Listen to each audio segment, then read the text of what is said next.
चलिए अब हम स्टार्ट करने जा रहे हैं कंज्यूमर इक्विलिब्रियम के साथ कि एग्जैक्टली कंज्यूमर इक्विलिब्रियम होता क्या है। सबसे पहले हम इसमें वर्ड समझने जा रहे हैं इक्विलिब्रियम। आइए, कंज्यूमर इक्विलिब्रियम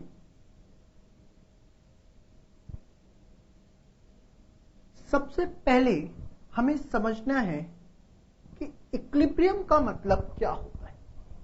देखिए, इक्विलिब्रियम का मतलब होता है state of rest. State of rest, जी हां, स्टेट ऑफ रेस्ट मतलब सर एक ऐसी सिचुएशन जिसके बाद आपका फर्दर एक्शन करने का मन नहीं है, you are not interested in further actions at all, उस चीज को हम बोलते हैं स्टेट ऑफ रेस्ट। मतलब सपोज आपने खाना खाना शुरू किया, पहली चपाती खाई, दूसरी चपाती खाई, तीसरी चपाती खाई, 3 के बाद पेट भर गया। आपने कहा अब और नहीं खाना, पेट भर गया, तो आपकी इक्विलिब्रियम की सिचुएशन आ चुकी है। You are on the state of rest. आप फर्दर खाना नहीं खाना चाहते, आप फर्दर नहीं खाना चाहते, एक सिचुएशन आ चुकी है जहां आप रेस्ट करना चाहते हो, तो उस समय आपका ईटिंग का इक्विलिब्रियम आ चुका है। एक और एग्जांपल देते हैं। आप पढ़ने बैठे, गलती से पढ़ने बैठ गए, 10 मिनट बाद थक गए और नहीं पढ़ा जाता। अब 10 मिनट बाद आपने बोला और नहीं पढ़ा जाता, वो क्या आ गया आपका इक्विलिब्रियम। तो इक्विलिब्रियम क्या है? एक स्टेट ऑफ रेस्ट। किसी भी कहीं पर भी हम इक्विलिब्रियम वर्ड अपनी डे टू डे लाइफ में यूज कर सकते हैं। आप शॉपिंग करने गए, शॉपिंग करते करते थक गए, आपने कहा और शॉपिंग नहीं करनी, तो क्या आ गया इक्विलिब्रियम। शॉपिंग का इक्विलिब्रियम आपका आ गया। वैसे लड़कियों के केस में कभी नहीं आ सकता शॉपिंग का इक्विलिब्रियम, वो बात अलग है।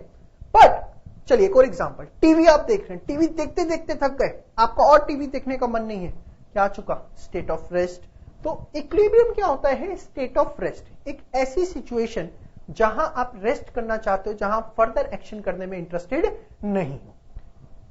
एक मीनिंग और है इक्विलिब्रियम का जो हम डिस्कस करेंगे मार्केट चैप्टर के अंदर, अभी हम उसे डिस्कस नहीं करेंगे। अब कंज्यूमर इक्विलिब्रियम का मतलब क्या हुआ? फिर कंज्यूमर इक्विलिब्रियम का मतलब क्या हुआ? कंज्यूमर इक्विलिब्रियम का मतलब है, आपको एक छोटा एग्जांपल समझाता हूं। आपके जेब में सपोज 10,000 रुपीज है, आप 10,000 रुपीज लेकर मार्केट में शॉपिंग करने निकले और आपने उस पैसे को इस तरीके से खर्च किया कि यू आर पर्सनली सेटिस्फाइड कि भैया इस 10,000 रुपए का इससे बेहतरीन इस्तेमाल मेरी नजरों में नहीं हो सकता था। सपोज आप 10,000 रुपए की एक जीन्स ही लिया, या मैं गया तो मैं 10,000 की 20 जीन्स ले आया, कोई थर्ड पर्सन गया वो 10,000 में 4 गॉगल्स ले आया। सबकी अपनी अपनी थिंकिंग है, सबका अपना अपना बिहेवियर है पैसा खर्च करने का।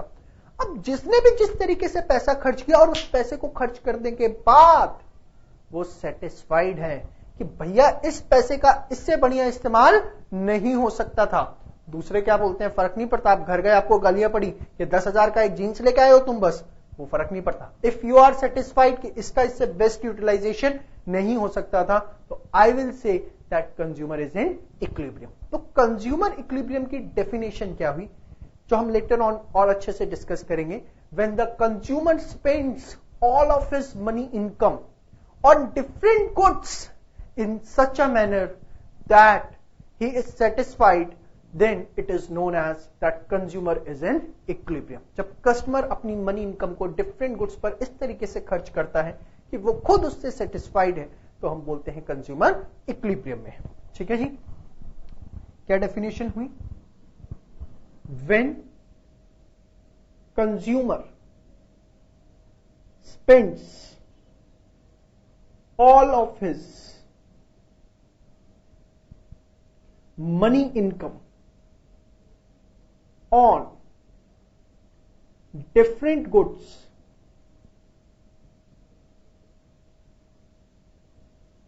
in such a manner that he gets maximum satisfaction he is said to be in equilibrium. Customer को हम क्या बोलते हैं कि कस्टमर जो है वो किस में है, इक्विलिब्रियम में। नाउ अब आपने मेरे साथ इक्विलिब्रियम का मतलब समझ लिया, कंज्यूमर इक्विलिब्रियम का मतलब समझ लिया, दोनों डेफिनेशन इंपॉर्टेंट है, आपके एग्जाम में 1 मार्क में आ सकती है। अब हम कुछ बेसिक टर्मिनोलॉजी यहां पर डिस्कस करने जा रहे हैं। बेसिक टर्मिनोलॉजी, जी हां, सबसे पहले हम एक वर्ड डिस्कस करने जा रहे हैं, यूटिलिटी। क्या होता है यूटिलिटी, क्या मतलब है यूटिलिटी का, हम सबसे पहले ये डिस्कस करने जा रहे हैं। यूटिलिटी क्या होता है? It is the satisfaction expected और derived from the consumption of